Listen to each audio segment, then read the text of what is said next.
لیکن اس کی حالت غیر سے غیر ہوتی چلی گئی۔ مجھے پھر غصہ آ گیا۔ تم ہو قاتل، میں نے کہا۔ اس نے تڑپنا شروع کر دیا۔ کبھی ہاتھ جوڑ دیتا تو کبھی اوٹ پٹانگ سی حرکتیں کر کے یہ کہتا کہ نہیں، یہ بالکل جھوٹ ہے، میں ڈرتا ہوں ٹھاکر سے۔ آخر اس کی زبان سے یہ الفاظ نکلے، وہ مجھے بہت مارے گا۔ ٹھاکر مجھ سے بڑا تو نہیں، میں نے کہا۔ تھانے دار میں ہوں، ٹھاکر نہیں۔ سچ بولو ورنہ ابھی ہتھکڑیاں لگوا دوں گا۔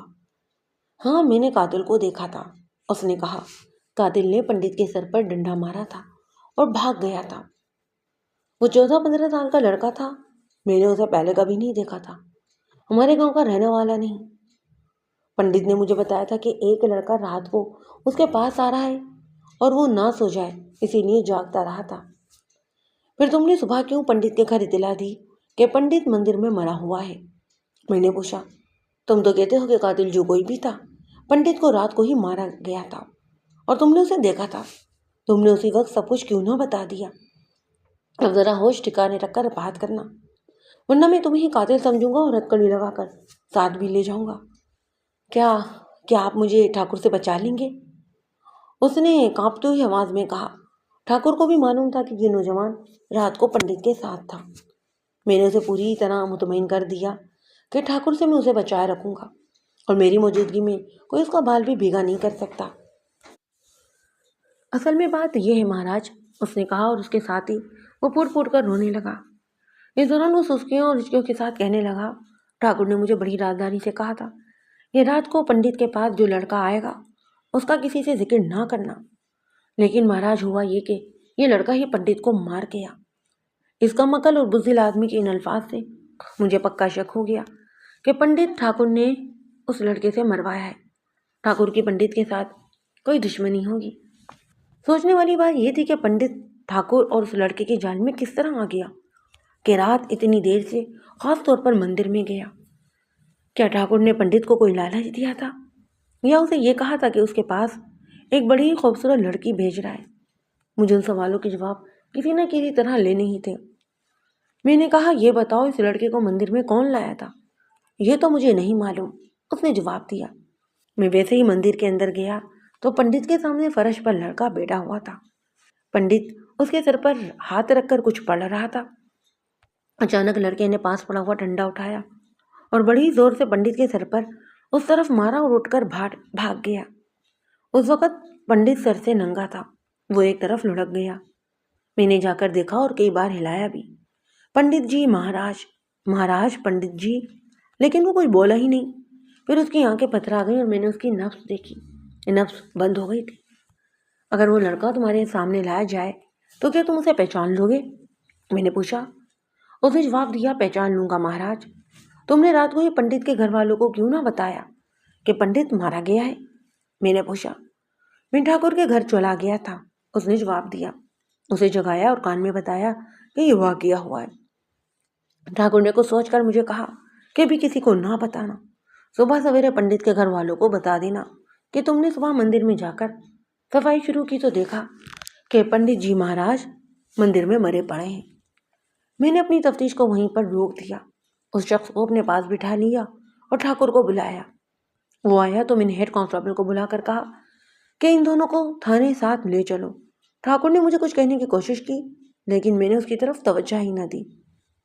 دو ٹانگے لیے جو باہر انتظار میں ہی کھڑے تھے، اپنے ساتھ آئے ہوئے کانسٹیبلوں کو ایک ٹانگے میں اور باقی سب کو ہی دوسرے ٹانگے میں بٹھایا اور تھانے والے قصبے کی طرف ہم روانہ ہو گئے۔ ہم تھانے پہنچے تو سورج غروب ہو گیا تھا۔ میں تھانے میں یہ کہہ کر اپنے گھر چلا گیا کہ رات 11 بجے واپس آؤں گا اور ان دونوں سے تفتیش کروں گا۔ دوسری بات یہ کہی کہ ان دونوں کو سوائے پانی کے کچھ اور کھانے پینے کے لیے نہیں دینا۔ میں ٹھاکر کو اور خاص طور پر بھوک کی اذیت دینا چاہتا تھا۔ پنڈت کے اس شاگرد نے ٹھاکر کے خلاف میرے ذہن میں ایسا شک پیدا کر دیا جو مجھے یقین کی حدود کو چھو رہا تھا۔ غالباً 11 بج چکے تھے جب میں تھانے میں چلا گیا۔ شام کا کھانا کھا کر میں نے 2 گھنٹے سو لیا۔ اب میں رات بھر جاگنے کے لیے تر و تازہ تھا۔ ٹھاکر کو اپنے دفتر میں بٹھا کر دروازہ بند کر لیا۔ چونکہ اس گاؤں کی نمبرداری جیسی اسے سرکاری حیثیت ملی ہوئی تھی، اس لیے اس کے ساتھ ملاقاتیں ہوتی رہتی۔ وہ خود بھی کچھ دنوں کے وقفے سے تھانے سلام کرنے بھی آیا کرتا۔ لیکن اب اس کی حیثیت ایک مشتبہ کی سی تھی۔ معلوم نہیں وہ مجھے شاہ صاحب کیوں کہا کرتا، اور میں نے اسے کبھی روکا بھی نہیں تھا۔ میں نے اسے بڑے ہی تحمل سے دوستانہ لہجے میں کہا، ٹھاکر بھیا، اپنی سرکاری حیثیت کو بچاؤ اور بے خوف و خطرہ سچ بول دو۔ مجھ سے یہ مت پوچھنا کہ تمہارے متعلق مجھے کیا کیا معلوم ہو چکا ہے۔ تم اس وقت مشتبہ نہیں بلکہ ملزم ہو۔ سچ بتا دو وہ لڑکا کون تھا، اور تم نے اس لڑکے کے ہاتھوں اپنے پنڈت کو کیوں قتل کروایا ہے۔ تمہارے اس جرم پر پردہ ڈالنا میرا کام ہے۔ وہ تھا تو دیہاتی اور چٹا ان پڑھ، اسے نہ جاننے والے اسے پسے ماندہ اور گواری کے تھے، لیکن یہ تو مجھے معلوم تھا کہ یہ شخص کس قدر عیار اور شیطان تھا۔ عیاری اور مکاری کی کامیابی کے لیے تعلیم یافتہ ہونا کچھ ضروری نہیں ہوتا۔ میں نے اس پر جو الزام عائد کیا تھا، کوئی اور ہوتا تو وہ بری طرح گھبراہٹ اور بوکھلاہٹ میں مبتلا ہو جاتا، اور خوفزدگی تو قدرتی طور پر رد عمل ہوتا، لیکن اس شخص پر تو جیسے کچھ اثر ہوا ہی نہیں۔ میری بات سن کر اس کے ہونٹوں پر مسکراہٹ آ گئی۔ یہ بات گاؤں میں ہی کہہ دیتے شاہ صاحب، اس نے بڑے ہی شگفتہ لہجے میں کہا، لیکن شاہ صاحب میں آپ کی ناراضگی سے ڈرتا ہوں، کیونکہ آپ مسلمان ہیں۔ بات لمبی مت کرو، میں نے اس کی بات کاٹتے ہوئے کہا، فوراً اصل بات پر آ جاؤ۔ گستاخی کی معافی چاہتا ہوں شاہ صاحب، اس نے ہاتھ جوڑ کر غلامانہ لہجے میں کہا۔ یہ لڑکا مسلمان ہے اور یہ ہندو ہونا چاہتا تھا۔ میں نے اسے اپنے پاس رکھا اور پھر پنڈت کے حوالے کر دیا۔ پنڈت نے کہا تھا کہ وہ رات کو اسے مندر میں بٹھا کر ہندو بنائے گا۔ پھر بھگوان جانے کیا بات ہوئی کہ لڑکے نے پنڈت کے سر پر ڈنڈا مارا اور بھاگ گیا۔ میں جانتا ہوں کیا بات ہوئی تھی، میں نے کیا سارا ہی کرتے ہوئے کہا۔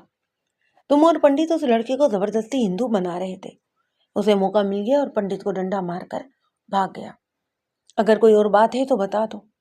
آپ نے پنڈت کے اس آدمی پر اعتبار کر لیا ہے۔ ٹھاکر نے کہا، ارے یہ تو جاہل اور کم عقل آدمی ہے، معلوم نہیں آپ کو کیا کچھ بتاتا رہا ہے۔ میں نے کہا، تم اپنی بات کرو۔ میں جانتا ہوں یہ آدمی کم عقل ہے، اور میں یہ بھی جانتا ہوں کہ تم اپنے آپ کو کچھ زیادہ ہی بلکہ بہت ہی زیادہ عقل مند سمجھتے ہو، لیکن یہ بھی سوچ لو کہ تھانے میں ہم کس طرح اصل بات اگلوا لیا کرتے ہیں، اور یہ بھی سوچ لو کہ انگریزوں نے تمہیں جو سرکاری عزت دے رکھی ہے نا، اس سے بھی ہاتھ دھو بیٹھو گے اور ذلت کی گندگی میں جا پڑو گے۔ یہ بتاؤ کہ وہ لڑکا کون تھا، کہاں کا رہنے والا تھا، اور تم اسے کہاں سے پکڑ کر لائے تھے۔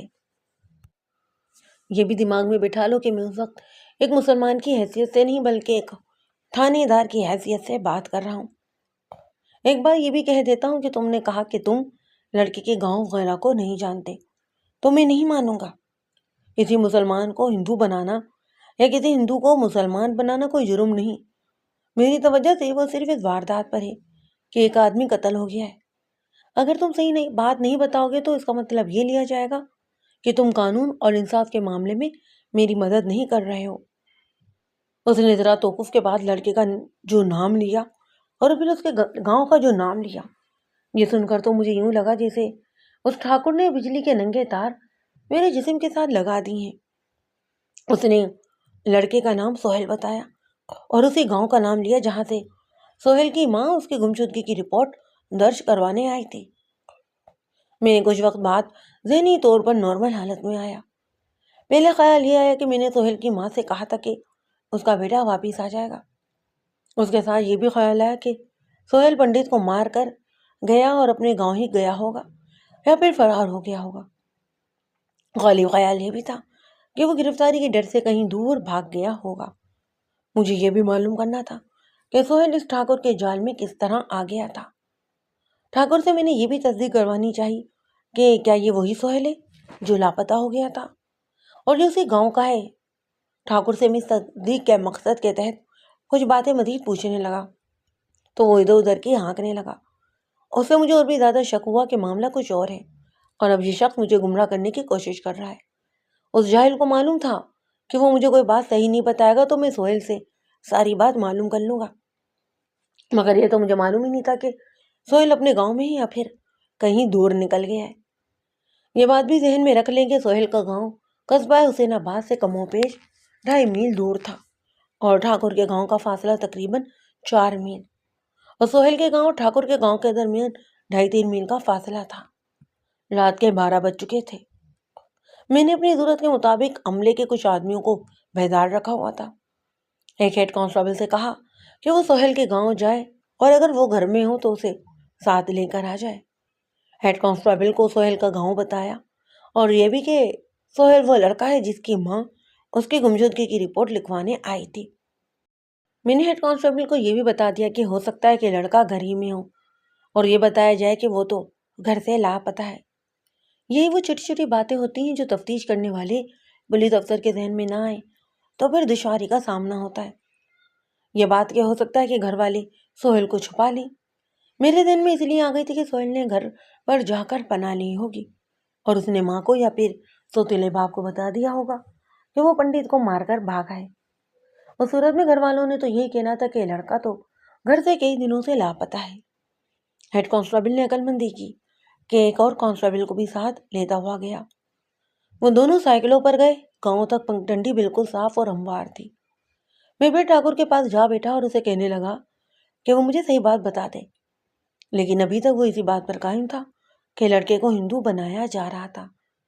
میں اسے کہتا تھا کہ یہ لڑکا 7-8 دنوں سے لاپتہ تھا اور اب خیال آتا ہے کہ اسے اغوا کیا گیا تھا۔ میں اغوا کا الزام ٹھاکر پر عائد کر رہا تھا اور اسے یہ بھی کہتا کہ وہ ان سب افراد کے نام بھی بتا دے جو لڑکے کے اغوا میں اور پھر اسے ہندو بنانے میں شامل تھے۔ میں ان تفصیلات کو اپنی تحریر سے حذف کر رہا ہوں کہ ٹھاکر کے ساتھ میری کیا لمبی گفتگو ہوئی اور میں نے اسے کیا سوالات کیے اور اس کے جوابات کیا تھے۔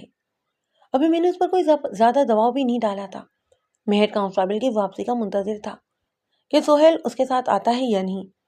اصل بات تو سہیل ہی سے معلوم ہونی تھی۔ ٹھاکر کے متعلق میں نے فیصلہ کر لیا تھا کہ اسے اعزاز رسانی سے ایک بالغ جرم پر لاؤں گا۔ جناب شاہ صاحب، ٹھاکر نے بھکاریوں کے سے لہجے میں کہا، آپ کی بادشاہی میں آپ کا غلام ابھی تک بھوکا بیٹھا ہے، کچھ کھلا پلا تو دیں، بھوک سے برا حال ہو رہا ہے میرا۔ چکر بازی چھوڑ دے ٹھاکر، میں نے کہا، ساری اس بات اگل دو، پھر جو تمہاری پسند ہوگی وہ منگوا کر کھلا دوں گا اور شراب بھی پلاؤں گا۔ وہ اتنا ڈھیٹ تھا کہ ہنس کر اور مسکرا کر مجھے پرچانے کی کوشش کر رہا تھا۔ میں نے اسے باہر کانسٹیبلوں کے حوالے کر دیا اور اپنے دفتر میں کرسی پر بیٹھ کر ٹانگیں میز پر رکھی اور سونے کی کوشش کرنے لگا۔ سہیل کے متعلق کوئی اطلاع ملنے تک میں آرام کر لینا چاہتا تھا۔ رات آدھی گزر گئی تھی اور بڑی جلدی آنکھ بھی لگ گئی۔ میں اسی گہری نیند سویا کہ 2.5-3 گھنٹے گزر گئے، مجھے پتہ ہی نہ چلا۔ ہیڈ کانسٹیبل نے مجھے جگایا اور خوشخبری یہ سنائی کہ سہیل آ گیا ہے اور اس کی ماں بھی اس کے ساتھ ہے۔ میں نے دونوں کو ہی بلا لیا۔ میں پہلی بار سہیل کو دیکھ رہا تھا۔ ماں نے اس کی عمر 14 سال بتائی تھی، لیکن وہ 2-4 سال اور بھی زیادہ عمر کا جوان لگتا۔ ماں نے بڑی خوشی سے مجھ سے کہا کہ آپ ٹھیک ہی کہتے تھے کہ لڑکا خود ہی واپس آ جائے گا۔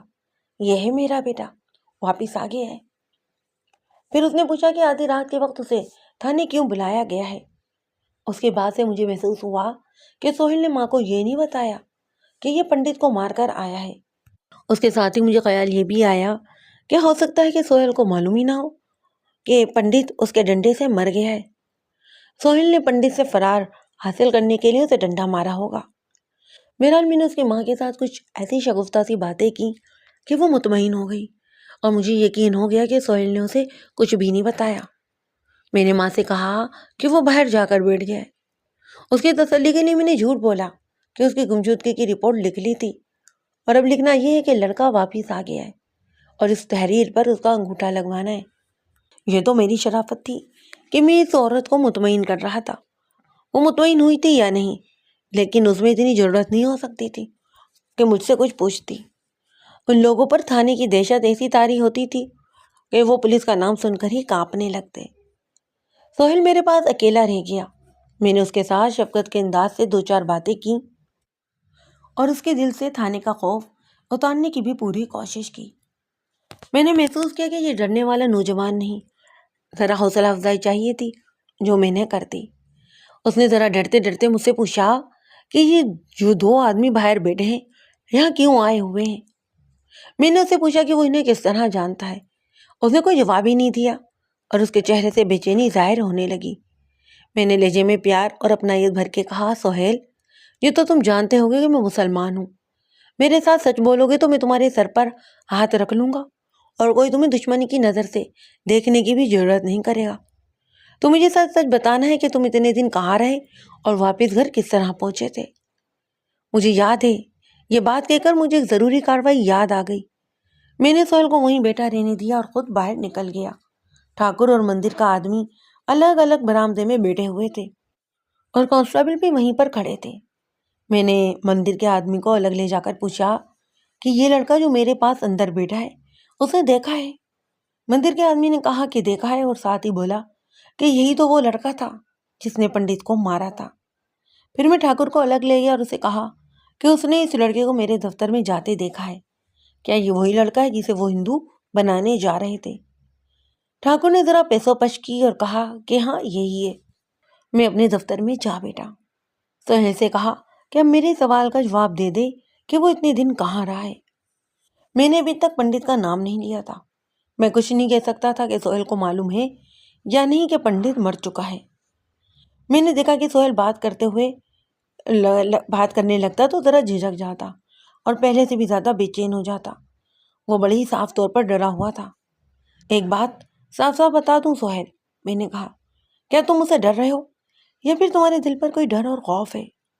میں تمہیں کہہ چکا ہوں کہ میری موجودگی میں تمہیں کوئی دشمنی کی نگاہ سے نہیں دیکھ سکتا۔ مجھے صحیح بات نہیں بتاؤ گے تو میں تمہاری مدد اور تمہاری حفاظت کس طرح کروں گا؟ چلو صاف صاف بتاؤ مجھے۔ میں آپ سے نہیں ڈر رہا ہوں، اس نے ذرا کھل کر بات کی۔ آپ تو اتنے اچھے آدمی ہیں۔ میں ان دو آدمیوں سے ڈر رہا ہوں جو باہر بیٹھے ہوئے ہیں۔ کیوں؟ میں نے جان بنتے ہوئے پوچھا۔ ان میں تمہیں کیا ڈر ہے؟ میں نے ان کے پنڈت کے سر پر ڈنڈا مارا تھا اور وہاں سے بھاگ آیا تھا۔ سہیل نے کچھ رک رک کر کہا، ان دونوں میں ایک آدمی نے مجھے دیکھ لیا تھا اور دوسرا آدمی بھی مجھے جانتا ہے۔ یہی آدمی مجھے مندر میں پنڈت کے پاس چھوڑ کر چلا گیا تھا۔ سہیل نے جواب دیا اور اپنا خوف اس طرح بیان کیا، میرا خیال ہے کہ یہ دونوں ہی آدمی تھانے میں رپورٹ لکھوانے آئے ہیں۔ یہ تو بڑی لمبی گفتگو ہے جو مجھے سہیل کے ساتھ کرنی پڑی، اور آخر اس نے بتایا کہ وہ کہاں چلا گیا تھا اور اس پر کیا کچھ بیتی۔ اس نے بات اس روز سے شروع کی جس روز وہ اپنے دوستوں کے ساتھ باہر کھڑا تھا اور اس کے سوتیلے باپ نے اسے بلایا اور کھیتوں کی طرف لے گیا۔ کھیتوں میں لے جا کر باپ نے اسے کوئی کام بتا دیا اور کہا کہ وہ بھی آتا ہے۔ باپ وہاں سے کچھ دور چلا گیا۔ گندم کی فصل خاصی اونچی ہو گئی تھی۔ سہیل منڈیر پر بیٹھ کر کام کرنے لگا۔ اچانک پیچھے سے کسی نے اس کے سر اور چہرے پر کپڑا پھینکا۔ پھر غالباً وہ دو آدمی تھے جنہوں نے اسے اٹھا لیا اور ایک طرف کو چل دیے۔ کھیتوں کے آگے علاقہ ویران اور غیر آباد تھا۔ ذرا آگے زمین کچھ گہرائی میں چلی جاتی۔ میں اس علاقے سے واقف تھا۔ وہ دو آدمی تھے یا تین چار تھے جو سہیل کو مار دینے کی دھمکیاں دیتے ہوئے لے گئے اور ایک گھر میں قید کر دیا گیا۔ سہیل نے بتایا کہ وہاں تک پہنچتے اسے 1 گھنٹہ گزر گیا ہوگا۔ کسی گھر کے کمرے میں بند کر کے سہیل کی آنکھیں کھول دی گئیں۔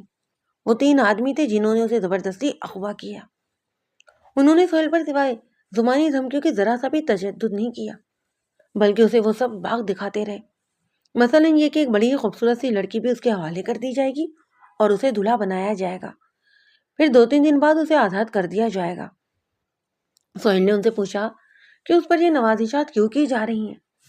انہوں نے بتایا کہ وہ اپنے مذہب کی ایک خاص رسم ادا کریں گے جو اسی طرح ادا کی جاتی ہے کہ غیر مذہب کا ایک نوجوان لایا جاتا ہے اور اسے عیش و عشرت کر کے آزاد کر دیا جاتا ہے، پھر یہ رسم ادا ہوتی ہے۔ انہوں نے یہ بھی کہا کہ جب سہیل وہاں سے آزاد ہو کر اپنے گھر جائے گا تو اس نے نہایت اعلیٰ کپڑے پہنے ہوئے ہوں گے اور اس کی جیب میں بہت سے پیسے بھی ہوں گے۔ یہاں پر بات آگے بڑھانے سے پہلے میں بتا دوں کہ شام کو پوسٹ مارٹم رپورٹ آ گئی تھی۔ ڈاکٹر نے لکھا تھا کہ کنپٹی پر ڈنڈا اتنی زور سے لگا کہ دماغ کو ضرب پہنچی اور دماغ سے خون رسنے لگا جو موت کا باعث بنا۔ موت کا واقع ہونے کا وقت اندازاً 11:30 تک لکھا گیا۔ سہیل کے اتنے سے بیان سے ہی میں نے جان لیا تھا کہ ان لوگوں نے سہیل کی جان کی قربانی دینی تھی۔ اب دیکھنا یہ تھا کہ ان لوگوں نے لڑکے کو فوراً ہی قربان کیوں نہ کر دیا اور اتنے دن انتظار کیوں کرتے رہے۔ میں نے ابتدا میں ہی کہا ہے کہ بھارت کے دیہاتی علاقوں میں آج بھی ایسے واقعات ہوتے ہیں کہ ہندو کسی اچھوت کا بچہ یا پھر کسی غریب اور نادر مسلمان کا بچہ اغوا کر کے اسے اپنے دیوتاؤں کے نام پر ذبح کر دیتے ہیں۔ سہیل کا انجام بھی یہی ہونا تھا۔ اگر یہی اغوا کسی بڑے شہر میں ہوتا تو اغوا کرنے والے اغوا ہونے والے کو نیند کی گولیاں دے کر سلائے رکھتے اور اسی حالت میں ذبح کر دیتے۔ لیکن یہ دور دراز دیہات کا علاقہ تھا جن کے پاس اپنے شکار کو بے ہوش رکھنے کا کوئی ذریعہ ہی نہ تھا۔ اس کی بجائے انہوں نے سہیل کو شہزادہ بنا کر رکھا، اسے نہایت اچھا کھانا دیتے اور شراب بھی پلاتے رہے جو سہیل کو بہت اچھی لگی۔ پھر ایک روز ایک بڑی حسین لڑکی سہیل کے پاس بٹھا دی گئی جو اس کے ساتھ پیار اور محبت کی باتیں کرتی رہی، لیکن سہیل کے مطابق اس لڑکی کے پیار میں بدی کا نام و نشان نہ تھا، بلکہ سہیل پر خمار سا طاری ہو جاتا۔ اس نے بڑے ہی واضح الفاظ میں بتایا کہ وہ اس قید میں بہت خوش تھا۔ یہ بھی کوئی حیران کن بات نہیں تھی کہ سہیل ان لوگوں کے ہاتھوں میں کھیلنے لگا اور خوش رہا۔ ذرا یہ سوچیے کہ وہ نوجوانی میں داخل ہو چکا تھا، بس ایماندار دیہاتی تھا اور اس کے اپنے بھی کچھ جذبات تھے۔ اسے اپنے سگے باپ سے بھی پیار نہ ملا اور سوتیلے باپ نے تو خیر پیار کی بجائے اس کے ہمیشہ پھٹکار ہی دی۔ اس کا دماغ تو موم کی ناک تھا جسے جدھر کوئی چاہتا موڑ تو سکتا تھا۔ سہیل کو بے ہوشی کی دوائی کی ضرورت ہی نہیں تھی۔ آخر وہ رات آئی جب سہیل کو مندر میں لے جایا گیا۔ اس نے مجھے بیان دیتے ہوئے کہا کہ باہر برآمدے میں جو آدمی بیٹھا ہوا ہے یہ اسے مندر میں لے گیا تھا۔ سہیل کا اشارہ ٹھاکر کی طرف تھا۔ پنڈت وہاں انتظار میں بیٹھا تھا۔ سہیل اپنے قید والے کمرے میں گہری نیند سویا ہوا تھا اور اسے جگا کر مندر میں لے جایا گیا۔ ٹھاکر اسے پنڈت کے پاس بٹھا کر چلا گیا۔ پنڈت نے اس کے ماتھے پر اپنی انگلی سے تلک لگایا اور کچھ پڑھنے اور بڑبڑانے لگا۔ پھر پنڈت نے منہ کسی دیوتا کے بت کی طرف کر کے ہاتھ جوڑے اور کافی دیر کچھ پڑھتا رہا۔ اس کے بعد وہ سہیل کی طرف متوجہ ہوا۔ اس کے بعد سہیل نے جو بیان دیا اسے میں نے یہ رائے قائم کی کہ یہ پنڈت کوئی بڑا ہی جاہل آدمی تھا۔ اس نے سہیل کو اصل بات بتا دی یا شاید اس کے لیے یہ سچ بولنا لازمی امر تھا۔ پنڈت نے سہیل سے کہا کہ وہ بہت ہی خوش قسمت لڑکا ہے جسے دیوتاؤں نے اپنی قربانی کے لیے منتخب کیا ہے۔ پنڈت نے یہ بھی کہا کہ سہیل فوراً دوسرے جنم میں اور دنیا میں آئے گا، لیکن ایک ان پڑھ دیہاتی کی صورت میں نہیں بلکہ راجکمار کی صورت میں۔ وہ ہندوستان کی کسی ریاست میں راج کرے گا۔ یہ سب کچھ بتا کر پنڈت نے سہیل سے کہا کہ وہ اس بت اور اس مورتی کے آگے ہاتھ جوڑے اور پنڈت جو کچھ کہے وہ سہیل اس کے ساتھ ساتھ بولتا جائے۔ اس وقت تک بالکل سہیل خاموش تھا۔ اس نے اپنے بیان میں کہا کہ اسے معلوم تھا کہ ہندو کبھی کبھی انسانی قربانی بھی دیتے ہیں اور کسی غیر ہندو کا بچہ اٹھا لیتے ہیں اور اسے ذبح کر دیتے ہیں۔ سہیل کے متعلق دوستوں نے ٹھیک ہی بتایا تھا کہ یہ بڑا ہی دلیر لڑکا تھا اور اتنا نڈر کہ بڑی عمر کے آدمی بھی اس سے گھبراتے۔ سہیل نے یوں بیان دیا کہ اس کی نظر ایک موٹے ڈنڈے پر پڑی جو پنڈت کے قریب فرش پر پڑا تھا۔ پنڈت نے اسے کہا کہ وہ اس بت کے آگے ہاتھ جوڑے تو سہیل کی ذات میں ایک مسلمان بیدار ہو گیا۔ اس نے مجھے بتایا کہ بغیر سوچے اور بغیر ارادے کہ اس کا ہاتھ اس ڈنڈے پر چلا گیا۔ پنڈت کے سر پر پگڑی تھی۔ اس کی موت شاید اسی طرح لکھی تھی جو یوں پوری ہوئی کہ نہ جانے پنڈت نے کیوں اس وقت پگڑی سر سے اتاری اور سر کو کھجا لیا۔ شاید سر کو کھجا لینے کے لیے ہی پنڈت نے پگڑی اتاری تھی۔ سہیل نے پوری طاقت سے ڈنڈا اس کی بائیں کنپٹی پر مارا۔ اس نے یہ بھی بتایا کہ باہر برآمدے میں بیٹھا جو آدمی ہے وہ اندر آیا اور اسے دیکھ رہا تھا۔ پنڈت ایک پہلو پر لڑک گیا اور سہیل اس قدر تیزی سے اٹھا اور باہر کو بھاگا جیسے وہ وہاں کبھی بیٹھا ہی نہیں تھا۔ اپنے گاؤں کو دوڑتا چلا گیا۔ آدھے راستے میں تھک گیا تو چلنے لگا۔ وہ گھوم گھوم کر پیچھے دیکھتا لیکن اس کے تعاقب میں کوئی نہیں آ رہا تھا۔ گھر پہنچ کر اس نے دروازے پر دستک دی تو اس کے باپ نے ہی دروازہ کھولا۔ اسے دیکھتے ہی باپ نے گالم گلوچ شروع کر دی۔ وہ 7-8 روز نہ جانے کہاں آوارگی کر کر آیا ہے۔ ماں کی آنکھ کھلی تو وہ دوڑی ہوئی باہر آئی اور سہیل کو گلے لگا لیا۔ میاں بیوی میں خاصا لڑائی جھگڑا ہوا۔ ماں اپنے بیٹے کی وکالت کر رہی تھی۔ سہیل بالکل ہی خاموش رہا اور سوتیلے باپ کی گالیاں سنتا رہا جو وہ اسے اور اس کی ماں کو دے رہا تھا۔ پنڈت کے قتل کی خبر سہیل کے گاؤں میں بھی پہنچ گئی۔ سہیل نے مجھے بتایا کہ اس کا ارادہ قتل کرنے کا نہیں تھا، وہ تو وہاں سے بھاگنا چاہتا تھا اور اسے یہ توقع ہی نہیں تھی کہ پنڈت ڈنڈے کی ایک ہی ضرب سے مر جائے گا۔ سہیل نے سوچا کہ وہ ایسا بھاگے کہ واپس کبھی بھی گاؤں میں نہیں آئے۔ اسے ڈر تھا کہ پکڑا جائے گا اور پھانسی کی سزا ملے گی، لیکن اس کی ماں اسے 1 منٹ کے لیے بھی اپنی نظروں سے اوجھل ہی نہیں ہونے دے رہی تھی۔ جن کو بھی اس کے دوست آ گئے اور ماں نے دوستوں کو بھی گھر پر ہی بٹھا لیا، اور اسی طرح دن گزر گیا۔ سہیل نے ارادہ کیا کہ وہ رات کو سب سو جائیں گے تو وہ بھاگ جائے گا، لیکن وہ اتنا تھکا ہوا تھا کہ سو گیا۔ تو پھر میرے بھیجے ہوئے ہیڈ کانسٹیبل نے ہی اسے جگایا اور اپنے ساتھ لے کر آ گیا۔ میں نے سہیل کو بہت ساری تسلیاں دیں کہ میں اسے بچانے کی ہر ممکن کوشش کروں گا، لیکن میں یوں نہیں کر سکتا تھا کہ اسے ایسے ہی چھوڑ دیتا۔ یہ تو ٹھاکر اور دوسرے ہندوؤں نے دیکھا تھا کہ قاتل سہیل ہے، وہ سہیل کو کسی اور طریقے سے پھنسا سکتے تھے۔ میں نے باہر جا کر سہیل کی ماں سے کہا کہ وہ گھر چلی جائے اور میں سہیل کو صبح گاؤں بھیج دوں گا۔ وہ تو مان ہی نہیں رہی تھی اور میں اسے اصل بات نہیں بتا رہا تھا۔ بڑی مشکل سے میں نے اسے چلتا کیا۔ اس کے جانے کے بعد سہیل کو کانسٹیبلوں کی نگرانی میں الگ بٹھا کر میں ٹھاکر کو اپنے دفتر میں لے گیا۔ میں نے اسے کہا، اب کوئی ہیرا پھیری نہیں چلے گی، اپنے تمام ہی ساتھیوں کے نام بتا دو اور اس لڑکی کی نشاندہی سب سے زیادہ ضروری ہے جسے ایک جرم میں استعمال کیا گیا۔ یہ تو خیر ہو نہیں سکتا تھا کہ ٹھاکر فوراً ہی مان جاتا۔ اس نے پسو پیش شروع کی تو میں نے اسے کہا کہ اب میں اسے 1 منٹ کی بھی مہلت نہیں دوں گا، فوراً اقبالی ہو جائے، ورنہ میں ڈی ایس پی صاحب کو اطلاع دے رہا ہوں۔ وہ یہ نہیں دیکھے گا کہ وقت رات کا ہے، فوراً ہی یہاں پر پہنچے گا۔ دراصل رات بھی گزر گئی تھی اور قصبے کی جامع مسجد سے فجر کی آواز آ رہی تھی۔ ٹھاکر نے پہلے میرے آگے ہاتھ جوڑے، پھر اٹھا اور میز کی ایک طرف سے میرے قریب آ کر میرے قدموں میں سجدے میں گر گیا اور فرش پر دوزانوں ہو کر ہاتھ جوڑے اور یہ کی کہ وعدہ معاف گواہ بنا لو۔ اس نے دیکھ لیا تھا کہ میں کیس پر پردہ نہیں ڈال سکتا اور اسے کسی قیمت پر نہیں چھوڑوں گا۔ وہ جو میرے آگے بچھا جا رہا تھا نا، میرا غصہ اتنا ہی زیادہ شدید اور زہرناک ہوتا جا رہا تھا۔ ٹھاکر نے رشوت اس طرح پیش کی کہ میں اسے بتاؤں کہ میں کتنی رقم لوں گا۔ اس نے کہا کہ اس جرم میں جو لڑکی شامل تھی میں اسے بھی اپنا ہی سمجھوں اور جب چاہوں اپنے گھر بھی بلوا سکتا ہوں۔ اس نے لڑکی کا حسن اس طرح بیان کیا جیسے کوئی افسانہ نویس یا شاعر اپنے کلام میں لفظی کے جوہر دکھاتا ہے۔ عمر 16-17 سال بتائی۔ میں دوسرے ذرائع سے بھی ملزم کی نشاندہی کروا سکتا تھا، لیکن اس ٹھاکر کو میں بڑا ہی سخت رگڑا دینے کے موڈ میں تھا۔ اعزا رضانی کو شریفانہ الفاظ میں 3rd ڈگری کہا جاتا ہے۔ مختلف صوبوں میں اس کے پولیس والوں نے مختلف نام رکھے ہوئے۔ اس تھانے سے پہلے تھانے میں میرا ایک ایسائی فرانس ہوا کرتا، اور ملزم اقبالی بیان نہ دیا کرتا تو وہ کہا کرتا کہ اسے ماہر نفسیات کے حوالے کر دو۔ وہ ماہر نفسیات اس تھانے کا ایک پرانا ہیڈ کانسٹیبل تھا جس نے ٹارچر کے اپنے ہی 3-4 طریقے ایجاد کر رکھے تھے۔ ان میں سے کوئی ایک آدھ طریقہ تو کامیاب ہو ہی جاتا۔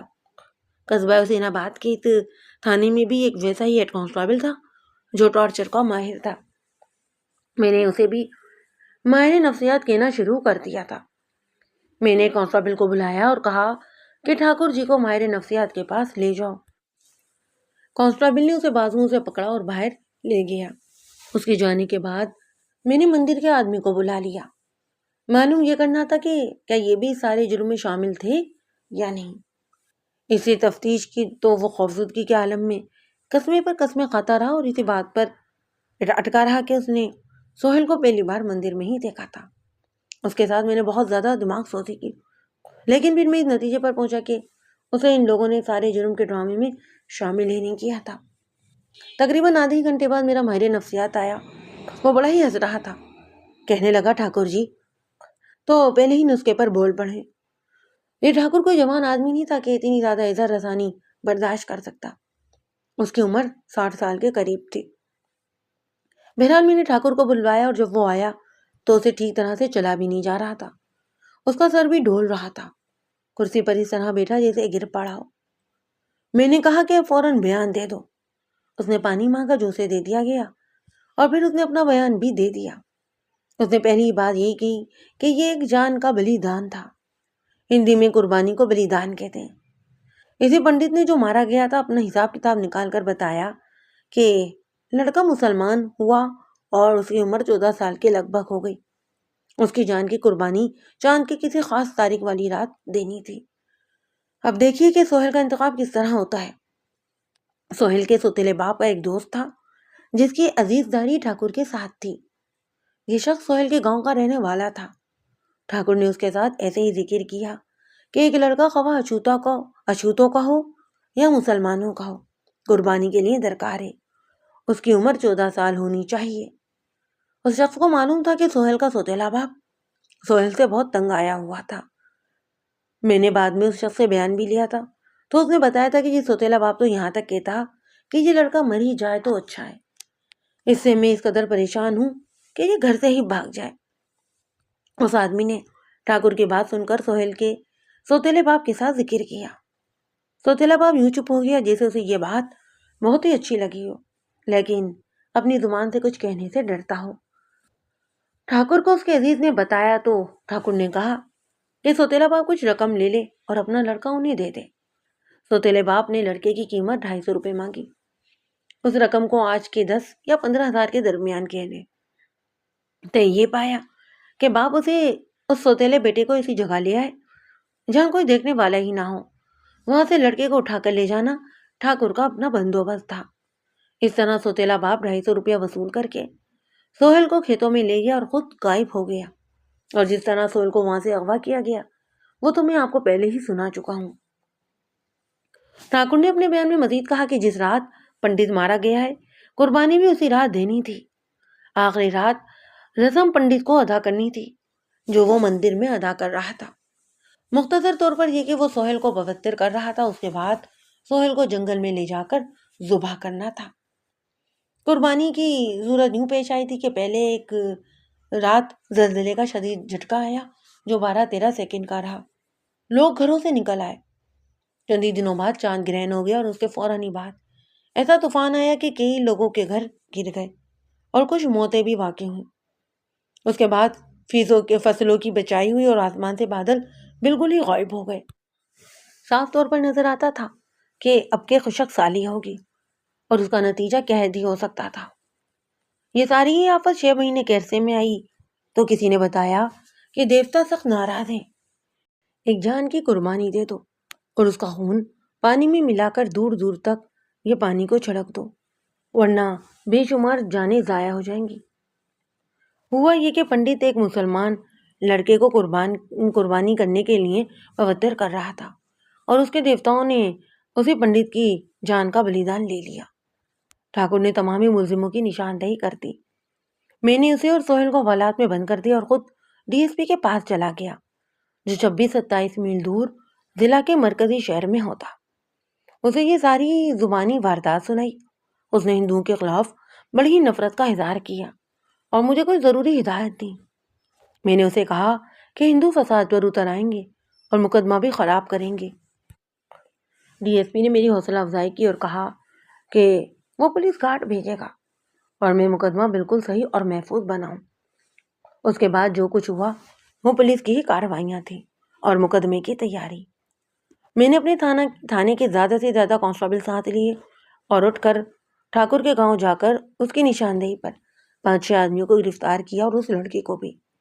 آپ سن کر حیران ہوں گے کہ یہ لڑکی ٹھاکر کی اپنی سگی بھتیجی تھی اور بہت ہی خوبصورت لڑکی تھی۔ سہیل کے سوتیلے باپ کو گرفتار کیا اور اس آدمی کو بھی جس نے ٹھاکر اور سوتیلے باپ کے درمیان سودا طے کروایا تھا۔ یہ تو بڑا ہی لمبا قصہ ہے کہ میں نے اپنے انگریز ڈی ایس پی کی زیر ہدایت مقدمہ کس طرح تیار کیا اور اس مقدمے کو کورٹ میں کس طرح اور کس انداز سے پیش کیا۔ مقدمے کی سماعت بڑی دلچسپ تھی لیکن یہ مختصر سنائی نہیں جا سکتی۔ اس واردات کی خبریں اخباروں میں بھی شائع ہوتی رہی تھیں۔ میں اب یہ بھی بتا دیتا ہوں کہ میرا اس کیس کے انجام کیا ہوا۔ تمامی ملزموں کو مختلف دفعات میں سزا دی گئی۔ سوتیلے باپ کو 2 سال سزائے قید بامشقت دی گئی۔ ٹھاکر اور اس کے ساتھیوں کو اغوا برائے قتل اور ایک دفعہ میں 7 سال کی سزا سنا دی گئی۔ لڑکی کو سیشن جج نے بری کر دیا۔ ٹھاکر کے جس عزیز نے سودا طے کروایا تھا اسے 1 سال کی سزائے قید دی گئی۔ سہیل کو 8 سال کی سزائے قید دی گئی چونکہ وہ بھی نابالغ تھا، اس لیے جج نے فیصلے میں لکھا کہ اسے ہاسٹل میں بھیج دیا جائے۔ سہیل کو بچانے کے لیے میں نے استادی کھیلی۔ پنڈت کا وہ آدمی جس نے سہیل کو پنڈت کے سر پر ڈنڈا مارتے دیکھا تھا بہت ہی بزدل اور ڈرپوک آدمی تھا اور عقل کا بھی ڈھیلا۔ وہ ملزم نہیں گواہ تھا۔ میں نے اسے الگ بٹھا کر کہا کہ جس طرح میں کہتا ہوں اسی طرح بیان دے دینا اور اگر اس نے ایک لفظ بھی ادھر ادھر کیا نا تو اسے پنڈت کے قتل میں عمر قید دلوا دوں گا۔ وہ تو اسی دھمکی سے کانپنے لگا۔ میں نے اسے کہا کہ وہ یہ ضرور کہے کہ اس نے سہیل کو